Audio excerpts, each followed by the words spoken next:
Quelle joie de vous retrouver encore sur Béni TV et surtout pour partager la parole de Jésus-Christ, capable de vous changer, capable de modifier votre histoire, capable de changer votre destinée. Ce soir, toi qui as l'occasion de m'écouter, sache que tu as l'occasion de faire passer ta vie de l'échec à la réussite. Tu as l'occasion de faire passer ta vie de la pauvreté à la richesse, de la honte carrément à la gloire. Tu as l'occasion de faire passer ta vie du contrôle de l'ennemi carrément au contrôle du Saint-Esprit. Je prie que la parole de Dieu te fasse du bien. Que devons-nous partager ce soir ensemble? Nous parlerons de la réponse à l'appel de notre destinée. En d'autres termes, réponds à l'appel de ta destinée. Vous savez, chacun de nous répond à un appel. Vous marchez, vous répondez à l'appel de quelque chose ou l'appel de quelqu'un. Mais qui est-ce qui vous appelle? Si vous répondez à l'appel de quelqu'un qui est à Boaké, vous serez à Boaké. Si vous répondez à l'appel de quelqu'un qui est à Kogo, vous irez à Kogo. Si vous répondez à l'appel de quelqu'un qui est aux États-Unis, vous serez aux États-Unis. Donc aujourd'hui, vous êtes là où celui qui vous a appelé se retrouve. Ou là où ce qui vous a appelé est. Parce que lorsque Dieu appelait Adam, Adam avait répondu déjà à un appel. Il s'est retrouvé au fond du jardin. Pourquoi? Parce qu'il répondait à l'appel de sa peur. Il avait peur d'un jugement. Il avait peur parce qu'il avait péché. Aujourd'hui, vous êtes quelque part, peut-être derrière des arbres, peut-être derrière des personnes, parce que vous avez répondu à un appel qui vous a conduit là-bas. Quel est l'appel? À quel appel il faut répondre? À l'appel de sa destinée. Et je m'appuierai sur le livre de Matthieu, le chapitre 14, du verset 12 jusqu'au verset 14. Il est dit, les disciples de Jean vinrent prendre son corps et l'ensevelir, et ils allèrent l'annoncer à Jésus. Il s'agit de Jean-Baptiste. À cette nouvelle, Jésus partit de là dans une barque pour se retirer à l'écart dans un lieu désert. Donc, à cette nouvelle, il se retira. Donc, à cause de la nouvelle, il se retire pour aller dans un lieu désert. Et la foule, l'ayant su, sortit des villes et le suivit à pied. Quand il sortit de la barque, il vit une grande foule. Il fut ému de compassion pour elle. Il guérit les malades. Voici une histoire de Jésus-Christ qui se passe au milieu du livre de Matthieu. Matthieu qui a été un des disciples de Jésus-Christ après qu'il a été collecteur d'impôts. Il a accepté l'évangile et il a commencé à marcher à la suite du Seigneur et il est devenu un des disciples, un des meilleurs. La Bible dit que Jésus-Christ, justement, venait de vivre quelque chose de très douloureux. Son cousin, Jean-Baptiste, son collègue dans le ministère, le prophète Jean-Baptiste, celui qui l'a baptisé par immersion, le seul qui le soutenait, qui défendait son ministère, qui l'a présenté à Israël, qui a annoncé son ministère. Jean-Baptiste venait d'être mort et il est très mal mort. La Bible dit qu'on l'a tué par injustice. On a coupé sa tête, carrément dans l'injustice. Donc Jean-Baptiste venait de mourir et cette mort rappelait justement à Jésus que lui-même, il allait mourir bientôt. Vous imaginez votre père spirituel, votre ami, votre cousin d'enfance, quelqu'un avec qui vous avez marché, le seul qui vous soutient et brutalement il vient de mourir. Quelle douleur, quelle souffrance dans le cœur de Jésus. Et justement à cause de cette douleur et à cause de cette souffrance, Jésus-Christ se retirait à l'écart. Il était en train de répondre à l'appel de sa douleur. Vous savez, quelquefois, lorsque vous souffrez, lorsque vous avez mal quelque part, cette douleur vous entraîne quelque part. Elle vous entraîne dans une position. Elle vous entraîne dans une mentalité. Elle vous entraîne dans un comportement. Elle vous entraîne dans une attitude. Elle vous entraîne carrément à prendre certaines décisions même. À ce moment, vous répondez à l'appel de votre souffrance, à l'appel de votre frustration. Jésus-Christ souffrait en lui-même de la mort de celui qui l'aimait. La mort de celui qu'il avait présenté à Israël. La mort de son cousin. Ils avaient eu une histoire depuis le ventre de leur mère. Mais la Bible dit, à cette souffrance, Jésus-Christ était en train de partir au désert. Heureusement que quelque chose s'est passé. Je ne sais pas dans quelle direction vous partez à présent. À cause de la souffrance que vous avez, que vous endurez, que vous traversez. Regardez que même d'autres, au moment où ils sont en train de souffrir, répondent à l'appel de la mort. Carrément, tu veux te suicider. Carrément, tu veux tout abandonner. Carrément, tu veux tout laisser tomber et te retrouver au ciel, te retrouver en enfer, je ne sais pas où. Tu vois que tu es en train de répondre à l'appel de ta souffrance. C'est ta souffrance qui te fait prendre une telle décision. Non, ce n'est pas un bon appel. La souffrance nous appelle, mais il ne faut jamais répondre à l'appel de ta souffrance. Tu ressens des choses dans ton cœur. Tu ressens des choses dans ton âme. Mais fais attention. Ces choses peuvent te pousser à l'écart de la vie, à l'écart de la gloire, dans une vie de désert, dans une vie de chaos total, dans une vie qui n'a rien à voir avec votre destinée. Au moment où Jésus-Christ souffrait, sa destinée l'appelait.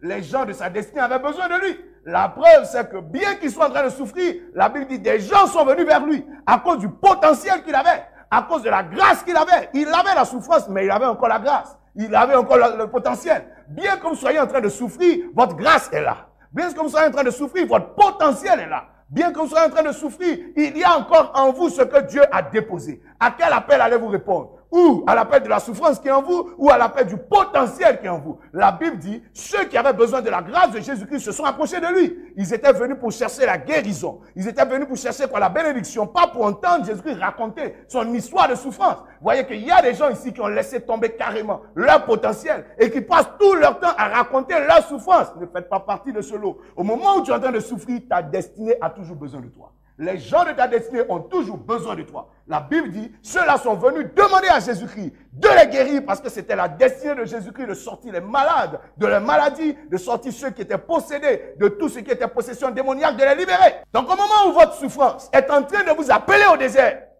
votre destinée est en train de vous appeler de l'autre côté de la mer, est en train de vous appeler de l'autre côté de l'endroit que vous avez choisi de rejoindre. À quel appel allez-vous répondre? Je souffre trop. Regardez que Jésus-Christ avait aussi ce qu'on appelle des frustrations dans son cœur. Personne ne l'avait reconnu. Il était frustré. Pourquoi? Jean-Baptiste a béni le peuple. Le jour où Jean-Baptiste meurt, il n'y a personne qui fait un deuil national. C'est une frustration. Vous voyez que Jésus-Christ était frustré, mais malgré sa frustration, la destinée l'appelait quand même. Bien que vous soyez frustré, parce que peut-être on n'a pas été reconnaissant envers vous, parce que peut-être on vous a humilié, toutes ces frustrations que vous êtes en train d'endurer dans votre cœur ne suffisent pas pour éteindre la voie de votre destinée. Adam avait péché, mais Dieu l'appelait quand même. Adam était en train de souffrir, mais Dieu l'appelait quand même. La voie de sa destinée l'appelait quand même. Est-ce que vous allez avoir le courage de répondre à cette voie, ou au contraire, vous allez vous laisser sombrer dans vos frustrations?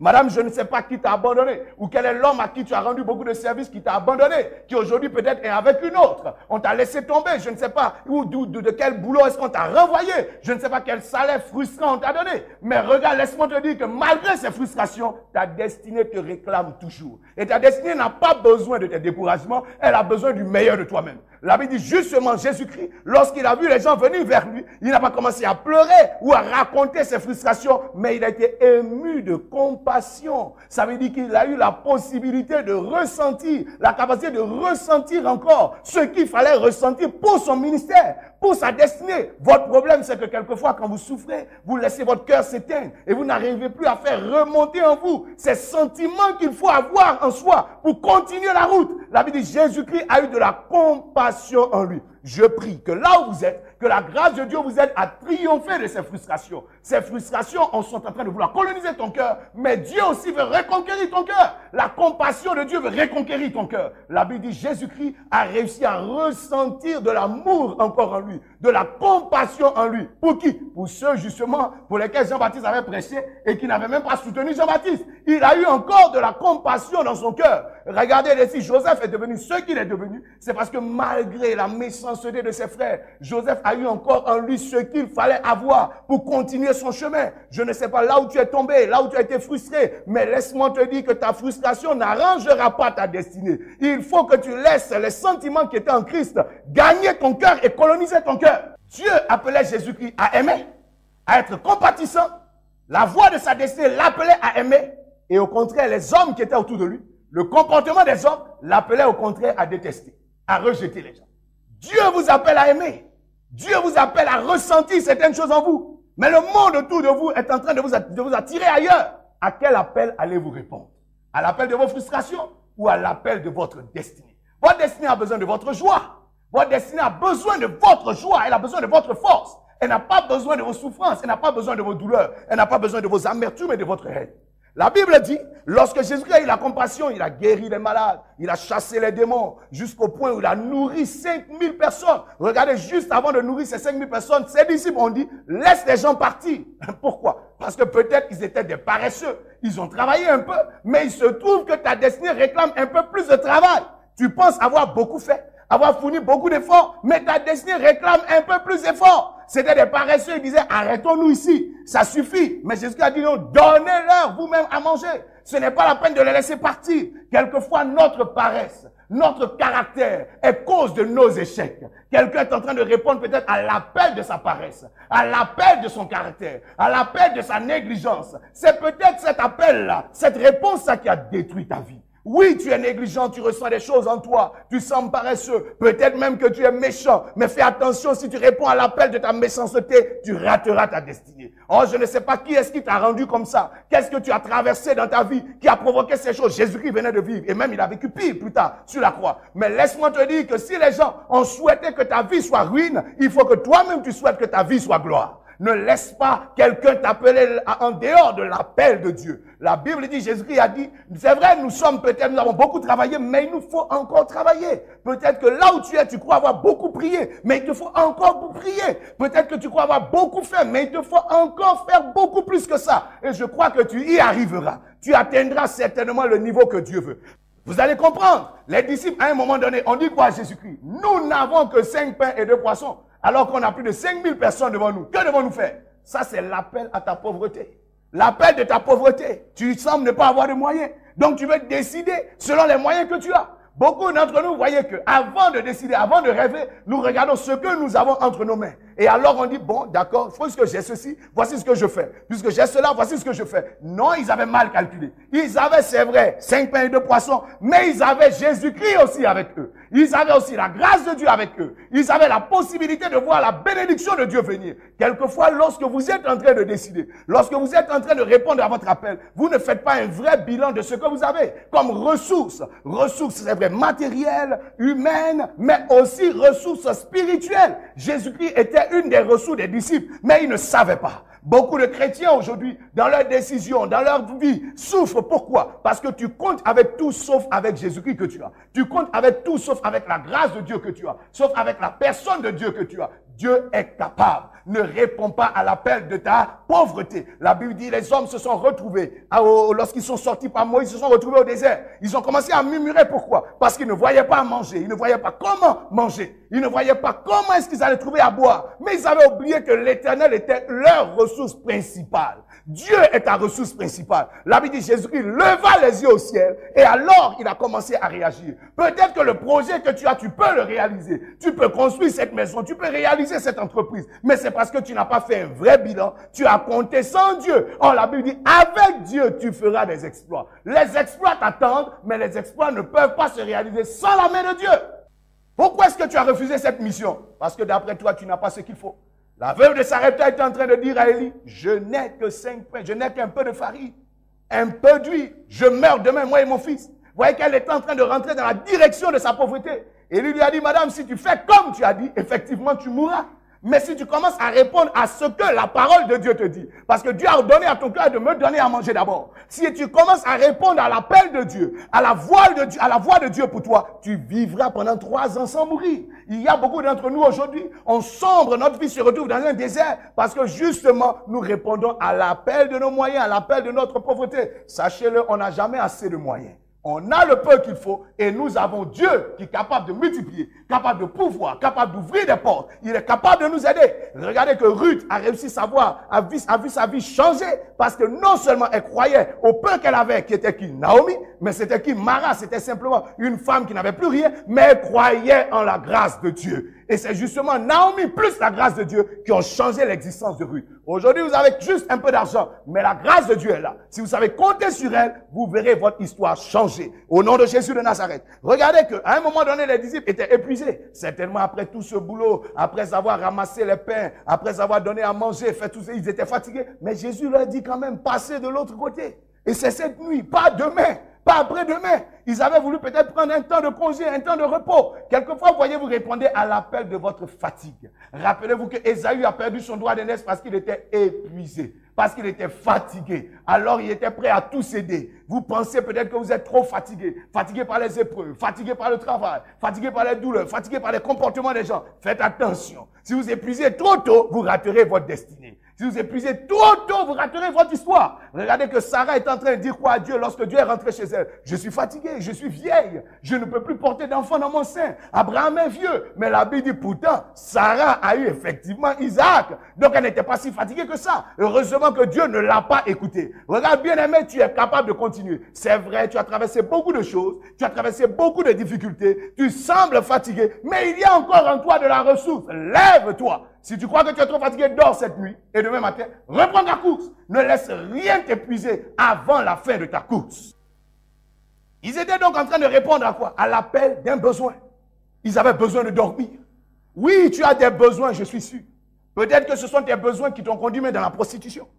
Peut-être que ce sont tes besoins qui t'ont conduit dans la débauche, dans toutes sortes de comportements. Peut-être même tu es devenu brigand à cause de ça. Peut-être que ce sont tes besoins qui t'ont conduit dans la désobéissance. Et attention, nous avons tous des besoins, mais la voix de Dieu est meilleure.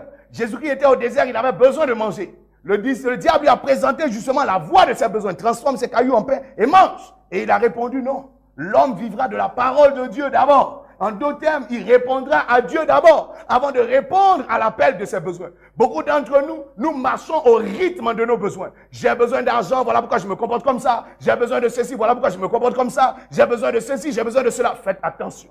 Tu as besoin de ta destinée, de l'accomplissement de ta destinée. Abraham avait besoin d'enfants à un moment donné, il a dévié. Si vous ne faites pas attention, vos besoins peuvent vous égarer. Quelquefois, les besoins du ministère ont égaré beaucoup de serviteurs de Dieu. Les besoins des familles ont égaré les familles. C'est parce que vous avez besoin de vous marier. Quelquefois que finalement, vous avez commis ces erreurs d'adoration, d'idolâtrie et aujourd'hui, vous n'arrivez même plus à enfanter. Faites attention. Il y a tes besoins et il y a ta destinée. Sarah avait besoin de voir son mari avoir un enfant. Mais elle avait aussi besoin de voir sa destinée se réaliser. À un moment, elle a choisi la voie de ses besoins. Elle a vu l'enfant naître, mais sa destinée est en train de s'éteindre. Et par la grâce de Dieu, la Bible dit, Dieu ramena son histoire. Dieu ramena sa destinée. Je prie que là où vous vous êtes trompé, que la grâce de la restauration vous soit donnée. Que Dieu vous aide à retrouver une autre possibilité, afin que votre destinée ne meure pas, au nom de Jésus de Nazareth. Il y a un autre appel auquel tu peux répondre. Jésus-Christ, à un moment donné, a dû prendre une décision, renvoyer la foule et choisir de passer de l'autre côté selon l'appel de Dieu. Ça, c'est l'appel des sentiments, l'appel de l'amour. Vous aimez quelqu'un, tu aimes ceci, mais quelquefois, il faut quitter la personne. Oui, tu apprécies telle personne, tu apprécies ceci, mais il faut quelquefois partir. Jésus-Christ a eu compassion de cette foule, mais c'était l'heure maintenant. Il y a un temps pour chaque chose. Il y a des gens qu'il faut pouvoir laisser. Il y a des choses qu'on aime, mais qu'il faut pouvoir abandonner à un moment donné pour pouvoir continuer son chemin. Jésus-Christ a entendu la voix de sa destinée. Il aimait cette foule. Il aimait tous ces malades qu'il avait guéris. Il les avait nourris. Mais il était question maintenant de l'appel de sa destinée. À une heure donnée, Jésus-Christ aimait bien Pierre. Mais il a dû laisser Pierre là où il était pour pouvoir répondre à l'appel de la croix. Et après la croix, il est revenu chercher Pierre. Il y a des gens que vous aimez. Oui, tu aimes bien ce monsieur, tu aimes bien cette femme. Mais ta destinée est meilleure. Ta destinée est en train de t'appeler. Elle t'exige de te séparer de ces choses. Elle t'exige de te séparer de ces personnes. Réponds à l'appel de ta destinée. Sinon, demain, cette personne pour laquelle tu es prêt à perdre ta destinée peut t'abandonner. Abraham ne voulait pas abandonner l'autre. L'autre l'a abandonné. Quand l'occasion lui a été donnée, cet ami va t'abandonner un matin. Et tu auras raté la destinée de Dieu. Cette personne va te laisser tomber un matin. Et tu auras raté la destinée de Dieu. Je prie que tu saches te ressaisir. Et la Bible dit, Jésus-Christ a répondu à la voix de sa destinée. Comment répondre à la voix de sa destinée? Ta foi en Jésus-Christ. Ta foi en Dieu t'aide à répondre à ta destinée. La Bible dit Jésus-Christ avait mal, mais il avait la foi en Dieu, qui était capable de le restaurer, qui était capable de le relever. Alors, il a continué l'œuvre de Dieu. Alors, il a manifesté sa foi et des malades ont été guéris. Alors, il a manifesté sa foi et il a vu le pain se multiplier. La Bible dit, il avait la foi en Dieu. Voilà pourquoi, malgré la tempête, il dit, passez de l'autre côté. Oui, il y a des obstacles devant toi, mais si tu sais marcher par la foi, tu atteindras le niveau que Dieu veut. Oui, tout semble ne pas être très clair devant toi, mais ta foi peut t'aider à répondre à la destinée que Dieu a choisie pour toi. Ne laisse pas les doutes, ne laisse pas ces choses, la peur, par exemple, en toi, dominer ta personne. Regardez que Pierre était capable de passer de l'autre côté, mais il avait peur, il doutait, il était dans la barque, enfermé dans la barque, enfermé dans cette prison de sa peur. Et si je sors sur l'eau et que je m'enfonce, et si je fais ceci et que je tombe, la Bible dit à un moment donné, Jésus l'a encouragé en marchant lui-même sur l'eau. Pierre a essayé, mais la peur l'a entraîné encore au fond de l'eau. Aujourd'hui, tu es capable de te lever, mais il y a des peurs en toi, il y a des doutes en toi, il y a des craintes en toi. Voilà pourquoi tu n'arrives pas à te lever, tu n'arrives pas à prendre la bonne décision. Tu es enfermé dans cette barque qui n'avance plus, tu es enfermé dans cette barque qui ne bouge plus, qui ne progresse plus. Il faut que tu te décides. La foi peut t'aider à sortir de cette situation et à voir ta vie progresser. Ma prière, c'est que votre famille ne s'arrête pas là où elle est. C'est que tes activités ne s'arrêtent pas là où elles sont actuellement. C'est que ta vie ne s'arrête pas à ce stade-là. Tu es capable d'avancer. Laisse tomber ta peur et crois en Jésus-Christ. La foi peut t'aider à sortir ton Lazare de terre. La foi peut t'aider à sortir ta famille de la pauvreté. La foi peut t'aider à sortir ton histoire de l'amertume. Marche par la foi. Ta destinée a besoin de ton amour. Elle a besoin de ta foi. Elle a besoin de ta sagesse. Elle a besoin de tes résolutions. Je crois que si tu prends ces choses dans ton cœur et que tu laisses tomber ce que la frustration est en train de te dicter, tu verras la gloire de Dieu. Ta famille verra la bénédiction de Dieu. Notre nation a traversé beaucoup de choses. Je prie que vous qui m'entendez, vous ne laissiez pas l'amertume, la douleur, la frustration détruire votre personne. La déception détruire votre destinée. Tu as quelque chose de grand. Nous avons quelque chose de grand qui peut arriver. Oui, il y a les frustrations, mais il y a aussi le potentiel. Oui, il y a les frustrations, mais il y a aussi la voix de Dieu. Oui, il y a ces souffrances, mais il y a aussi tout ce que nous avons comme richesse et comme possibilité. À quoi est-ce que nous allons répondre? Est-ce que nous allons utiliser nos possibilités pour travailler,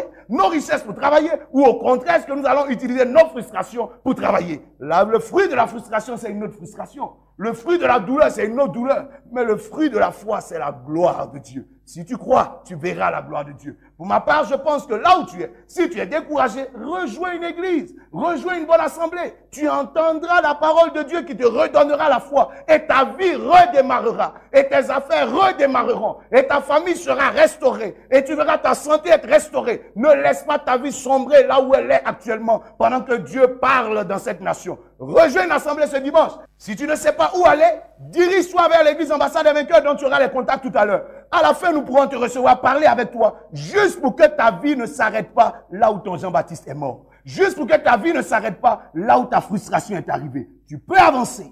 Tu peux réussir. Retiens-le. Que la grâce, que la paix, que la bénédiction et que la force de Dieu te soient communiquées au nom de Jésus-Christ. Soyez bénis. Amen.